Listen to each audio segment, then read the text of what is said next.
which is something of a surprise. The first was back in 2010, the first year, as we mentioned, of the Diamond League. Balyu is among the big names here. Yohannu Balyu from Bahrain, twice Olympic finalist. He's turned to the roads, he's been performing well. The Balu there, you can see more of him in a moment. There is a familiar figure, Samuel Tefera, better known as a 1500 meter runner, of course, twice world indoor champion at that distance. He's only run the 5000 6 times, so still in that transition period between 15 and 5000. Ismail is there as well. Getnet Wali, who was sadly taken ill in Shanghai a couple of weeks ago and looks to have recovered. Cooper Tier now, former NCAA champion. Brilliant second places in Kingston and Miami in the last few weeks, both of those occasions behind Grant Fisher. He's a man in form. Really enjoy watching him.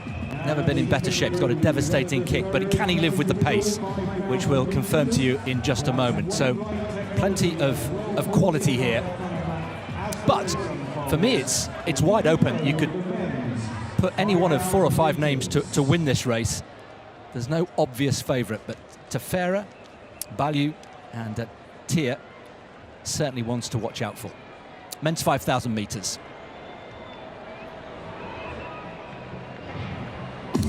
So away they go in warm conditions here. And, well, the target is the meeting record of 12:51. I mentioned only once before has the 5,000 been run here in Doha. 2010, won by a certain Eliud Kipchoge. I wonder what happened to him. But that's the benchmark, 12:51, which means around 2:34 for the first kilometre, which equates and breaks down to around 61, 62 seconds per lap. Yeah. Yeah. They're not interested. I was looking at this field, and there's 3 pacemakers. There they are, away they go, and you kind of going, 5,000 in Doha, it's warm, you know. I just would have thought they'll want to build the race. There's nothing wrong with, they could end up with a good, strong, low 13 minutes, but you don't go out hard necessarily and set yourself up to fail, as it were. It's early season. Yes, many of these have raced, and whether it's on the roads, they've had good indoor seasons. You mentioned Cooper Tier, but he's just going to sit and watch and see what happens. So the pacemakers are on their merry way, but here's the race behind them, and Wale's just run to the front there to stir it up a little bit. But these 3 might be able to have their own little race. Yeah, race within a race, but that's quite a gap, isn't it? That was what, 20, 30 metres between the 3 pacemakers and the chasing pack. All grouped together. It's like there's been a bit of a union agreement here. Lubalu there, mentioned him, Dominic Lubalu, the European 10,000 metre champion. He's in that pack as well, but good to see Getnet Wali. Yeah, but Singh has just broken out of the pack. But you see, even though he's done that, because he's gone too quick, and they've gone, I'm not doing that. They already, he put a burst on for 150 metres, as though he wanted to, well, let's close the gap, guys. But if you're going to do that, you just do it gradually. And because he sort of sprinted through, they've all just let him do that, and now they'll sweep him up. But Wale's just starting to get things moving a little bit. A little bit of inexperience, perhaps, from Singh.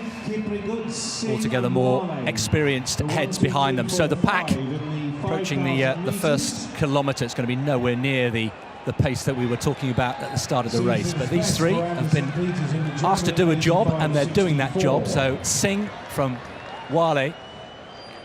Yehuni, should mention him, Adisu Yehuni from Ethiopia. He's the fastest on paper in this field, 12:49. He's the former world junior champion, only 22 years old. And Reynold Cheriot's also in here, only 20 years old, the young Kenyan, taking over from the great Timothy Cheriot. Yeah, Ethiopia brought quite a few really promising youngsters. They often do to this meet in Doha, and you maybe even see them for the first time. Yehune, we know a fair bit about. Kasai is in this as well, he's 21. Got a good range, 1,500 metres. Obviously has potential at the 5,000 as well. Lots, you said at the beginning, just an open race. The big names are in here, and the guys like Tefera, like Cooper Tier, for instance. With Lubalu probably want to make sure it's a bit quicker. Wale would want to make sure it's quicker, of course. But they've all got, there's 3 or 4 men in here with good 1,500 metres speed, and you need it at 5,000 these days. When you consider the Olympic champion is one of the greatest 1,500 metre runners we've ever had, then that's what you're up against. first K fight, by the way, the pacemakers were bang on the money, 2:34, but of course the chasing pack went through in 2:38. And almost on cue, a certain Sir Mo Farah just literally walked in front of us watching this 5,000 metres, right in front of us at the finish line. A resident now of Doha for the last year or so, and enjoying himself, looking very relaxed indeed. That was a lovely bit of timing from Sir Mo Farah. So, the pack still going on into the second kilometre here. Samuel Tefera, Labalu, Kurgat, another Kenyan. Getnet Wali still in there as well. Cooper Tier. Nice to see an American come over to Doha to race in the Diamond League. Many of his fellow Americans are still at altitude in serious training blocks, so good to see him coming and making the trip. Yeah, this is just turning into a bit of cat and mouse here. I mean, Wale is the one at the front. Nobody really wants to help him out. Pacemaker's way gone, that doesn't matter. So, someone was chatting to me the other day about Tom Byers. Would you know Tom Byers? Tom Byers, famously in Oslo, many, many years ago, was a pacemaker in the 1500 meters with all the big names in. Steve Ovett was meant to chase him, didn't, and he won. So it happened to be in a conversation the other day, and I said, I can't remember the last time I saw that happen. Well, these three pacemakers, two of them now, they're not going to keep going in a 5,000, but there they are. They're doing their job. They're staying with the lights. Wouldn't it be funny? It would be. It would be. Now you've mentioned it. Now you've mentioned it. Yeah, the two pacemakers left. There's Sasinek there and Kiprogut from Kenya doing their job. And here the chasing pack. Yahuni we mentioned. Wale still in there. Kemboy, haven't mentioned him yet. Cornelius Kemboy, bronze medalist at the All-African Games. He was 8th. He's already been in Diamond League action so far this season. Was in Keqiao near Shanghai a couple of weeks ago.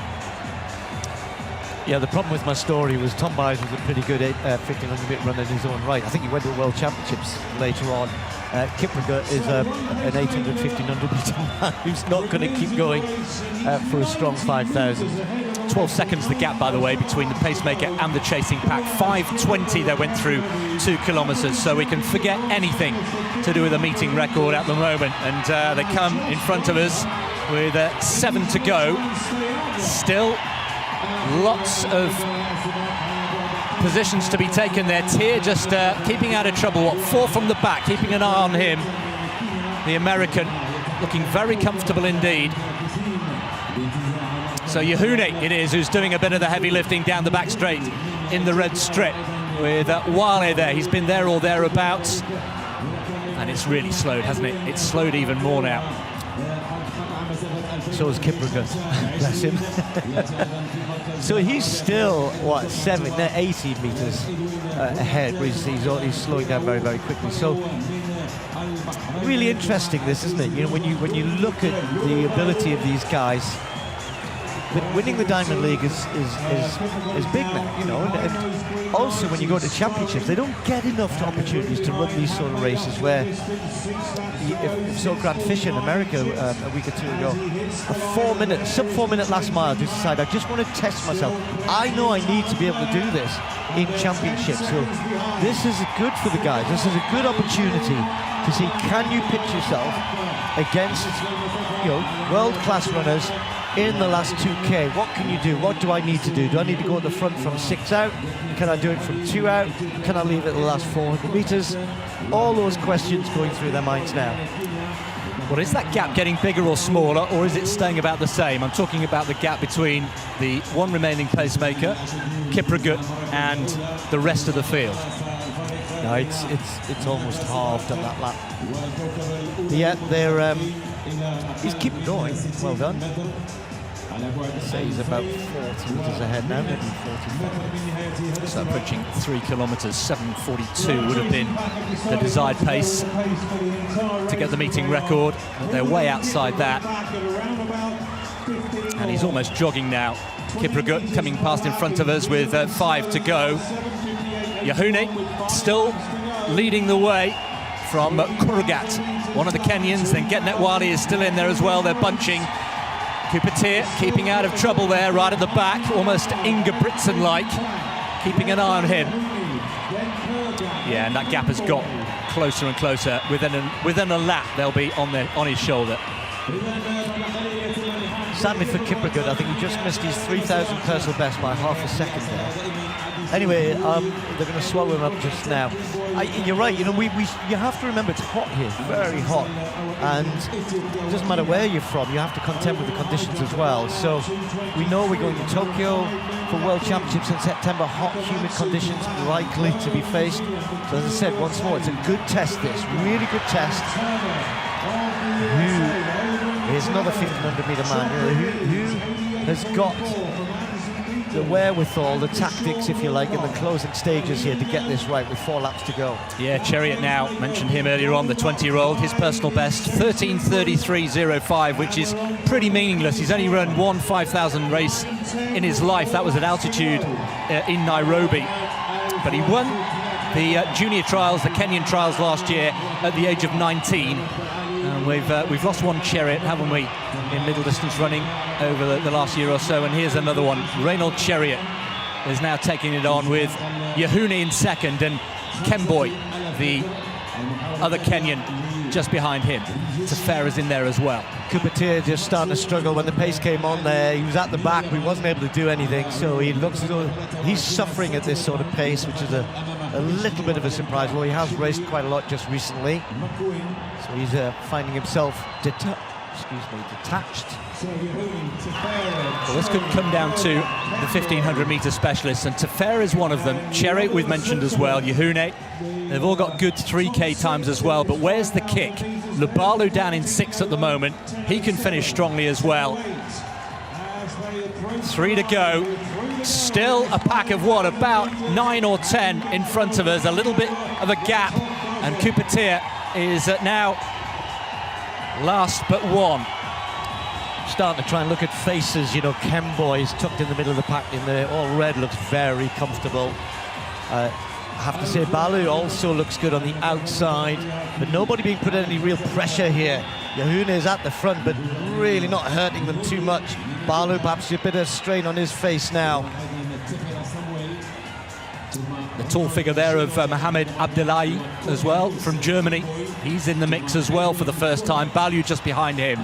And once again, it's Yehune, the slightly diminutive figure of Yehune, who's just been overtaken there by the taller German. Abdullahi making his presence felt for the first time. Lubalu there just taking closer order as well. Coming into the home straight there with 2 to go. Interesting, wasn't it? Kemboi made a move out, and then he's gone back in, and now he's come back out again. He's gone past Balu, so he's covering the moves. Tefera, though, is the one who's always put himself in a good position here. 2 laps to go. 63 there. Easy still for these guys off the pace they've been running. Maybe the conditions, though, this thing that's telling. Lubalu has won them in this sort of race before, but with Tefera on his shoulder. Look at Kemboi, looks nice and comfortable, doesn't he? Just easing up as well. Big sprint to come. Yeah, Lubalu then down the back straight for the penultimate time. Lubalu, Tefera, shoulder to shoulder. Balu there in the red. Chariot is still there or thereabouts. Lovely languid style from Lubalu. He was 4th in the Olympic final as part of the refugee team, you may remember last year. Only Ingebrigtsen, Kwemoy and Grant Fisher, who the medalists finished ahead of him. Tefera, though, just pushing his way through. A little bit of a gap for Lubalu still to sneak through if he wants to. Operating at full tilt now. Tefera has a little look behind, see what's there. He's still got 1,500 metre man Chariot. Kurgat on the inside. Balu just gets a little bit of a shove from Chariot and pushes him forward. Looks like Kemboi can't go with this. 62.36, the last 400 metres. Now they're stepping on the gas. Tefera and Lubalu with Kurgat in pursuit. Now down the back straight, the stride lengthens, the cadence increases. Tefera to the left, Lubalu there, has the inside line. Chariot is there still. Kurgat, the Kenyan. Still we have 5. Balu's going wide as well. Lubalu and Balu. Balu's gone wide, but he's made it count here. Round the crown of the bend into the home straight. Who's got this? Chariot still fighting really hard. Balu's got the inside line. There goes Chariot. Now then, is this decisive? He's lights out. The Balu's gone, and daylight growing all the time. The Kenyan crowd going absolutely crazy. What a kick that is. Devastating. Brilliant win for Chariot, the youngster. In only his 2nd ever 5,000 metres, What a win that was. They waited, they respected the conditions and the heat. But when it was time, he made it count, and he went. 13:16:40 the winning time. It's only his second race, so it is a big personal best. But the manner of the victory was impressive.